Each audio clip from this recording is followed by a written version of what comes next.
अस्सलाम वालेकुम नाज़रीन, एक बार फिर रईस एंटरटेनमेंट की जानिब से मकबूल अहमद बरफत आपकी खिदमत में हाज़िर है। सिलसिला हमारा वही पुराना है जी, चेहरे ज़रूर नए हैं। हर हफ्ते एक नया चेहरा आपके सामने लाते हैं हम, और वो चेहरा ऐसा होता है जिससे हम भी मालूमात हासिल करते हैं अपनी फ़िल्मों के बारे में, अपने पाकिस्तानी म्यूज़िक के हवाले से, शोबिज़ के हवाले से। मारूफ शख्सियत हमारी मेहमान बनती हैं। आज भी एक ऐसे ही मारूफ शख्सियत हमारी मेहमान है।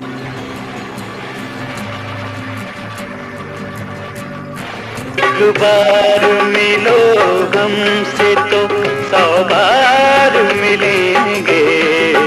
मिस्टर जावेद अजीज़ साहब, अस्सलाम वालेकुम जावेद साहब। वालेकुम सर, कैसे मिजाज हैं? अल्लाह का शुक्र। बहुत शुक्रिया आपका जावेद साहब, आप तशरीफ़ लाए, हमें इज़्ज़त बख्शी आपने। सर शुक्रिया वली भाई का, रईस एंटरटेनमेंट का, जिन्होंने हमें इस काबिल समझा कि आज दोस्तों से हमारी मुलाकात करवा रहे हैं।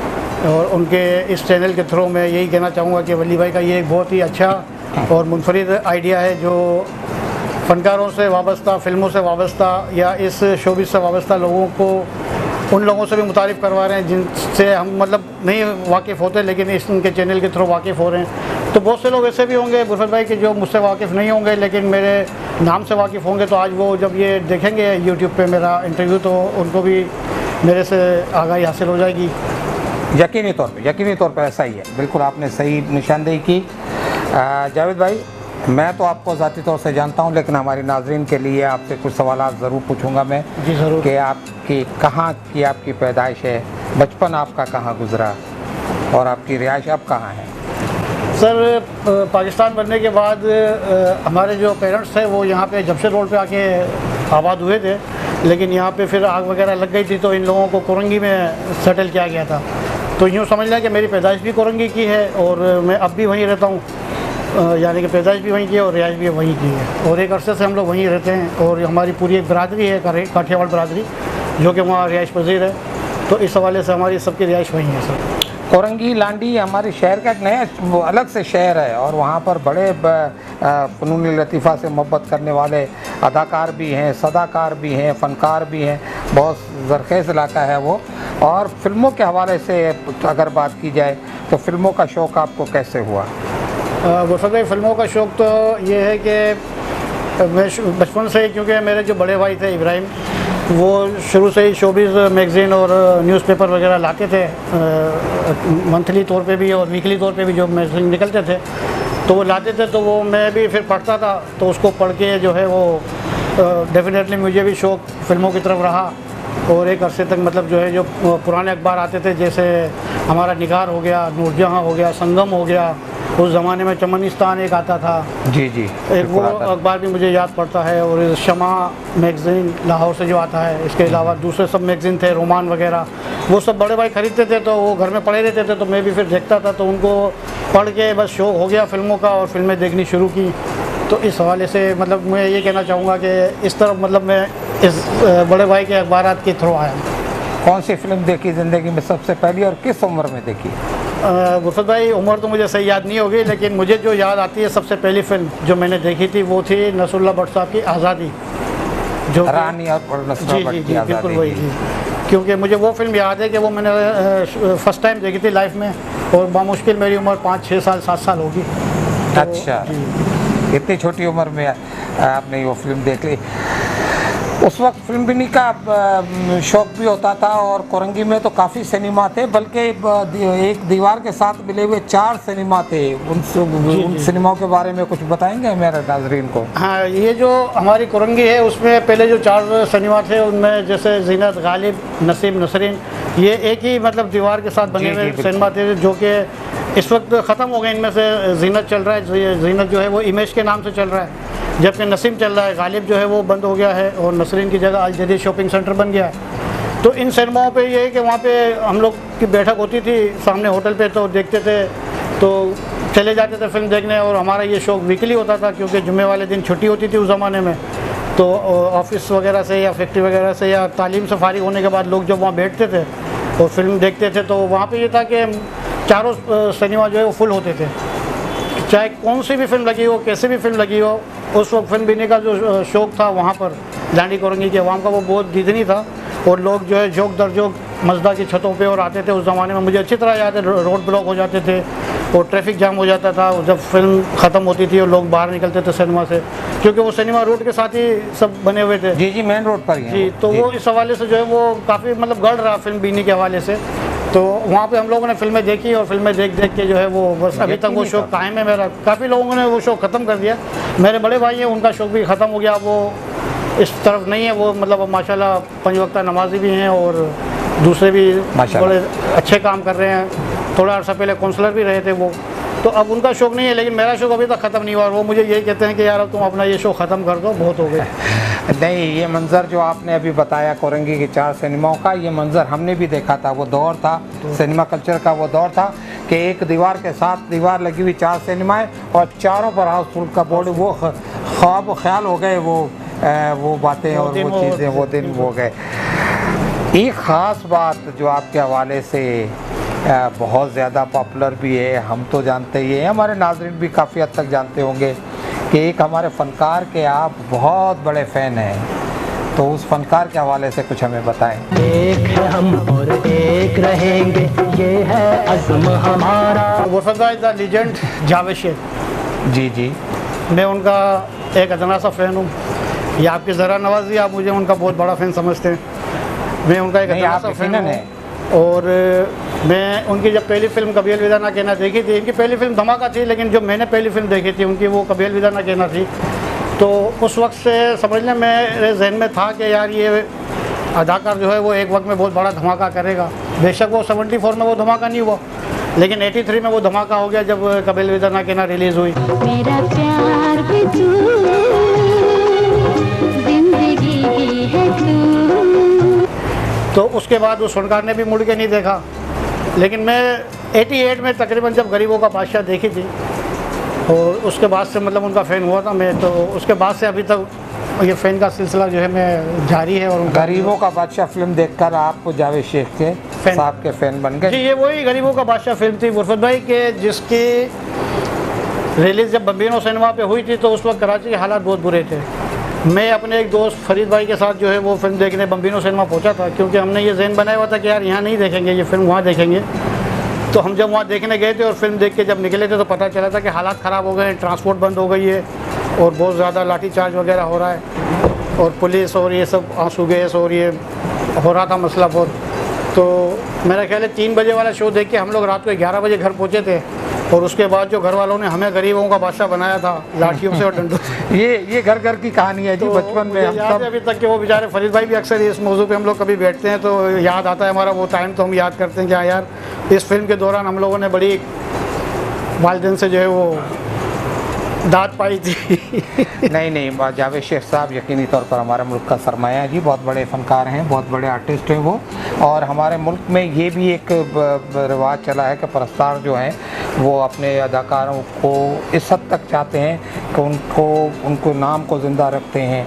और इसी हवाले से एक सवाल मेरा है कि आपने शायद गालिबन उनके नाम से कोई फ़ैन क्लब भी बनाया है और उस फ़ैन क्लब को बहुत बड़े अरसे से बड़े खुशूसलूबी से आप चला रहे हैं।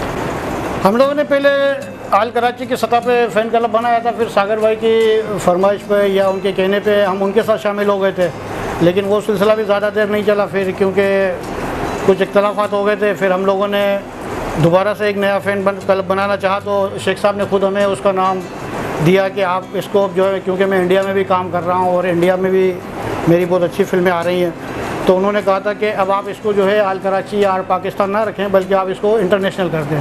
तो वो नाम भी खुद जावेद भाई ने दिया था, international Javed Sheikh fan club. तो हमने उसके आगे फिर द ग्रेट का इजाफा कर दिया था, the great Javed Sheikh international fan club. तो वो फ़ैन क्लब आज तक चल रहा है और चला रहे हैं हम लोग माशाल्लाह। बहुत हमारे साथ लड़के हैं और भी दीगर शामिल हैं। और जिस ज़माने में मैंने जावेद शेख की मतलब परस्तारी की थी या फ़ैन बना था जब मैं उनका, तो हम लोगों ने बड़े काम किए थे उस हवाले से। मैंने तकरीबन 3 जो है वो गीतमाला बनाए थे शेख साहब के उस ज़माने में CD पर। तेरे लिए है मेरी वफाएं, तू है मेरी दीवाने तुम्हें ऐसे न सरकार मिलेंगे। हो गया है तेरी धड़कन में बसेरा मेरा। दर्द का मौसम ढल जाएगा, सुख के बादल छाएंगे। अच्छा, VHS पे भी बनाए थे और फिर CD पे भी बनवाए थे। इसके बाद अभी USB पे भी हमने उसको कन्वर्ट किया है और वो गीतमाला शेख साहब को भी भेजे थे। शेख साहब ने वो गीतमाला जो है वो, मुझे याद है उन्होंने खुद अपने मुंह से ये बात कही थी कि मैंने ये गीतमाला अपना बॉलीवुड में भी भिजवाई, शाहरुख खान, सलमान खान और वहाँ के दीगर आर्टिस्टों को भी और टेक्नीशियंस को भी, जिनमें डायरेक्टर वगैरह भी शामिल थे। तो शेख साहब ने कहा था कि उन लोगों ने भी ये गाने मेरे बहुत पसंद किए थे, क्योंकि उनमें काफ़ी गाने ऐसे थे जो सुपरहिट थे, जैसे चीफ साहब के हो गए, कभी अलविदा ना कहना के हो गए, और दीगर बहुत सी फिल्मों के, जैसे ये दिल आपका हुआ, इन सब फिल्मों के गाने हिट थे। तो वहाँ पे भी उस गीतमाला को उन फनकारों ने बहुत पसंद किया था और शेख साहब ने बहुत मुझे मतलब उस गीतमाला बनाने पे या उसको रिलीज़ करने पे मुझे बहुत दाद दी थी और सराहा था मेरे इस काम को उन्होंने।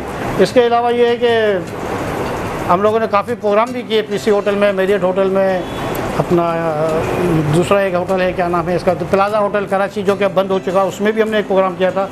सारे लड़के इसमें शामिल थे, मेरे अकेले की इसमें कोई वो नहीं थी, जो सच्ची बात है वो बता रहा हूँ। तो हम सब ने वो प्रोग्राम किया था और वो तीनों प्रोग्राम माशाल्लाह बहुत कामयाब हुए थे। इसके बाद शेख साहब पर हमने एक बुक भी निकाली थी, किताब जो है वो बुक अभी तक है हमारे पास, और शेख साहब ने भी उस किताब को पसंद किया था।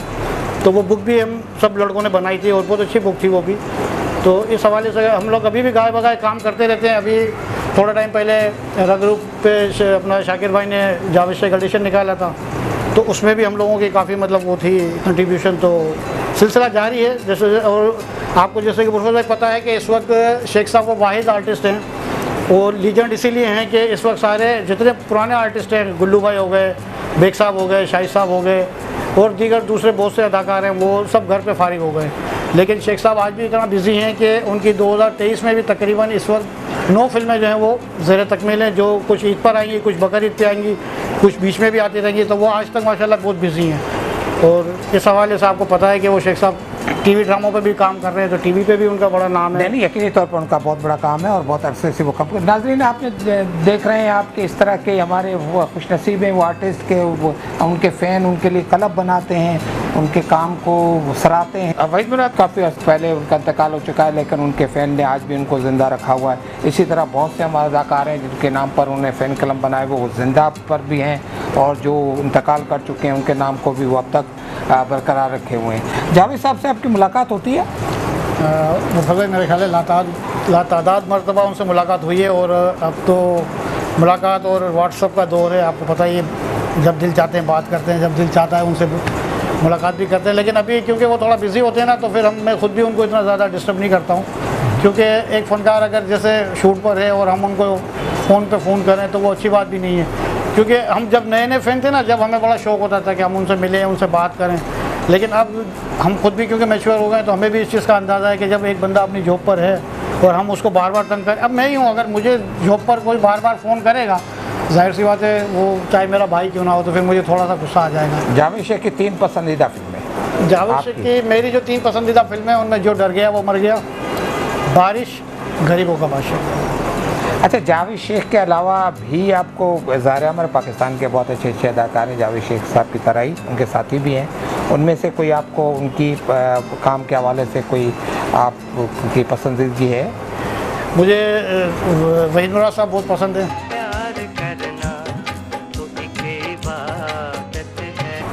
गाना पिक्चराइजेशन तो मैं समझता हूँ कि एशिया में उनका ख़त्म है और वहीद मुराद साहब के बाद जो है वो अली भाई भी मुझे बहुत पसंद है।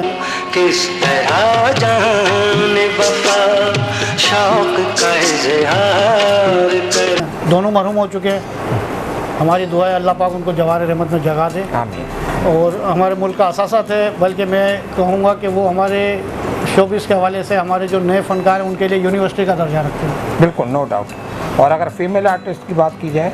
फीमेल में मुझे रानी, बाबरा शरीफ और नीली पसंद थी। अच्छा, और फिल्म डायरेक्टर्स? फिल्म डायरेक्टर में मुझे यूँ तो जावेद भाई भी बहुत पसंद है, उनकी डायरेक्ट करदा ये दिल आपका हुआ, चीफ साहब, मुश्किल, ऐसी फिल्में हैं कि जो मैं समझता हूँ कि मुझे लगता है कि बहुत आउट क्लास फिल्में थी उनकी डायरेक्शन के हवाले से। लेकिन अगर जावेद भाई को हटा दिया जाए तो जावेद फाजिल हो गए, परवेज़ मलिक हो गए और इस सलमान हो गए, जिनकी फिल्में मुझे बहुत पसंद है। पाकिस्तानी म्यूज़िक सुनते हैं आप? म्यूज़िक तो यूँ समझ लें कि मैं अब घर पे भी मतलब बच्चों से भी डांट सुन लेता हूँ कि यार अब्बू अब तो हमें भी मौका दें, कुछ हम भी देखें। तो मैं तो जब भी मुझे फारिग टाइम मिलता है तो मैं गाने वगैरह देखता हूँ। किस तरफ आ गया?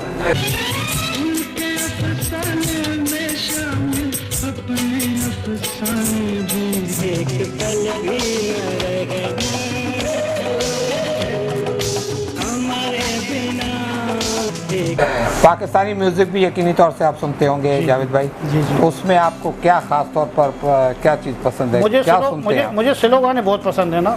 मुझे जैसे एक तो बहुत ज़्यादा म्यूज़िक शोर शराबे वाले गाने पसंद नहीं हैं, और ऐसे गाने भी पसंद नहीं है कि जिनमें शायरी बिल्कुल भी ना हो और म्यूज़िक जो है वो बेहंगम बज रहा हो। मुझे हमारी जो यूँ समझ लें कि 70 से 80 तक की जो फिल्में हैं उनका म्यूज़िक बहुत पसंद था। वो फिल्मी म्यूज़िक, फिल्मी गानों का जो म्यूज़िक है, जिनमें मतलब आप समझ लें कि उमराव जानेदा के गाने हो गए, अंजुमन के बहुत गाने हो शानदार गए, म्यूज़िक, शानदार म्यूज़िक। ये दिल आपका हुआ के गाने भी हो गए, चीफ साहब के गाने भी हो गए। तो ये मेरे बहुत स्लो जो गाने हैं वो मुझे बहुत पसंद है। आप फिल्म के डिस्ट्रीब्यूशन की तरफ भी थोड़ा सा आपका रुझान था और कुछ फिल्में आपने सिनेमाओं में लगाई भी थी। जी मुर्शद भाई, ये बस यूँ समझ लें कि शो क्यों हुआ था कि कोरंगी में एक नसरीन सिनेमा था जो कि अब ख़त्म हो गया, अल जदीद शॉपिंग सेंटर बन गया। तो नसरीन सिनेमा के जो ऑनर थे यूसुफ शुजा साहब, उनके बेटे थे आरिफ शुजा जी। उनसे हमारी बहुत अच्छी दोस्ती हो गई थी, और इसी दोस्ती के नतीजे में हम उनके ऑफिस में काफ़ी बैठते थे। मैं और फरीद भाई, मेरे जो एक दोस्त है लंगोटिए, उनके साथ हमारा रोज़ाना बैठना होता था उनके ऑफिस में। तो उन्होंने ही फिर हमें ये कहा था कि यार आप लोग कभी ये तजुर्बा भी तो करके देखो, कभी कोई फिल्म चला के देखो। तो उनके कहने पे हमने जो पहली फिल्म चलाई थी वो जो डर गया वो मर गया, नसरीन सिनेमा पे हमने चलाई थी। लेकिन हमने तकरीबन 10-12 फिल्में थर्ड पार्टी की हैसियत से चलाई, प्रॉफिट किसी में भी नहीं हुआ, शौक पूरा ज़रूर हुआ। लेकिन ये है कि एक फिल्म मैंने चलाई थी शेख साहब की, ये दिल आपका हुआ, नसरीन सिनेमा पे। उस फिल्म के हवाले से ये था कि हमारा कोई क्या कहना चाहिए कि एग्रीमेंट जो है वो नहीं था, फाइनल नहीं था कि ये शेख साहब मुझे इस कीमत पे फिल्म देंगे या मैं सिनेमा इस कीमत पे चलाऊँगा, क्योंकि सिनेमा भी मेरा अपना था, नसरीन सिनेमा, फिल्म भी मेरी अपनी थी। शेख साहब कह रहे थे आप चलाओ, जो होगा देखा जाएगा। तो उस वक्त उसको ऑफिस को जो शेख साहब के जो है वो ज़फ़र भाई डील कर रहे थे, जो शेख साहब के छोटे भाई हैं ज़फ़र शेख, वो डील कर रहे थे। तो ज़फ़र भाई से मैंने कहा ज़फ़र भाई मैं ये फ़िल्म चलाना चाह रहा हूँ कोरंगी के लिए, तो आप मुझे ये फ़िल्म दें। तो उन्होंने कहा जावेद आप जब चलाना चाहो ले जाओ। तो फिर मैंने वहाँ से पब्लिसिटी वगैरह ला के लगाई सिनेमा पे, और जब फिल्म चलाई तो यूँ समझ लें कि 50-50 रहा, मतलब प्रॉफिट भी नहीं हुआ, लॉस भी नहीं हुआ, 50-50 पे हम लोग फारिग हो गए। अच्छा, क्योंकि तय नहीं था कोई एग्रीमेंट, तो मैंने जाके जो भी उसका वो था बजट, वो जाके मैंने ज़फ़र भाई के हाथ पे दे दिया। मैंने कहा ज़फ़र भाई ये आपकी फ़िल्म का जो है वो, तो कहने लगे कि आपने अपना हिस्सा निकाला। मैंने कहा नहीं, मैंने नहीं निकाला अपना हिस्सा। कहले क्यों? मैंने कहा नहीं, मैंने अपनी फ़िल्म चलाई है, मैं उसमें से हिस्सा कोई लूँगा, जब मेरी अपनी फ़िल्म है तो मैं हिस्सा लूँगा। कहने लगा यार अब ये तो तुमने हमारी बात हमारे को ही वो कर दी। मैंने कहा बस, तो अब यूँ समझ लें। फिर बहरहाल उन्होंने मुख्तसर ये कि शेख साहब को फ़ोन किया कि यार ये जावेद जो है वो फ़िल्म के पैसे देने के लिए आया और अपना कुछ भी वो रख नहीं रहा है साहब। तो शेख साहब ने पता नहीं उनसे क्या कहा क्या नहीं कहा। तो मुझे ज़फ़र भाई ने कहा कि उस वक्त वो गुल प्लाजा में ज़फ़र भाई घड़ियों की दुकान के शोरूम पे होते थे, उनकी अपनी दुकान थी, उस पर उन्होंने मुझे कहा कि यार शेख साहब कह रहे हैं इनमें से आप जो चाहें घड़ी पसंद कर लें। तो मैंने मना किया, मैंने कहा ज़फ़र भाई ये तो फिर बात गलत है। बोले नहीं, शेख साहब कह रहे हैं कि एज़ ए गिफ्ट आपको हम दे रहे हैं, मुआवजा नहीं दे रहे फिल्म चलाने का, एज़ ए गिफ्ट दे रहे हैं। अब मुझे डर लग रहा था, मैंने कहा पता नहीं कि मैं कोई बड़ी महंगी घड़ी पसंद कर लूँ या कोई बहुत ऐसी घड़ी पसंद कर लूँ कि जो बहुत ज़्यादा कॉस्टली हो तो मसला हो जाएगा। बहरहाल मैंने डरते डरते जो घड़ी पसंद की वो उन्होंने डब्बे में पैक करके मुझे दी, कह रहे घर पे जाके खोलना। तो आप यकीन करें कि मैंने जब घर पे जाके उस घड़ी को खोला है और उसकी कीमत देखी है तो मैं दंग रह गया था कि यार ये मतलब शेख साहब के साथ ज़्यादती हो गई, मेरे साथ ज़्यादती नहीं हुई, क्योंकि वो गिफ्ट था, वो गिफ्ट मेरी किस्मत में ज़्यादा महंगा था तो महंगा आ गया। तो इस तरह से वो फिल्म भी मैंने चलाई थी, ये दिल आपका हुआ, और वो आखिरी फिल्म थी मेरी, इसके बाद मैंने कोई फिल्म नहीं चलाई। अच्छा, नई फिल्में आप देखते हैं, आपने पुरानी फिल्में भी देखी होंगी यकीनी तौर से। थोड़ा सा हम जब हमारे दोस्त आते हैं तो हम ये चाहते हैं कि फिल्म पाकिस्तान फिल्म इंडस्ट्री के हवाले से थोड़ा सा मवाजना करवा लें इनसे दोस्तों से, ताकि एक सही सूरत सामने आ जाए, सबका पॉइंट ऑफ व्यू आ जाए। आपका इस बारे में क्या, आपकी क्या राय है कि पुरानी फिल्में, फिर दरमियाने दौर की फिल्में और अब बिल्कुल लेटेस्ट फिल्में? मैं समझता हूँ कि अब ना वहीद मुराद दोबारा पैदा हो सकता है, ना नदीम दोबारा पैदा हो सकता है, ना मोहम्मद अली, ना शाहिद, ना गुल्लू भाई।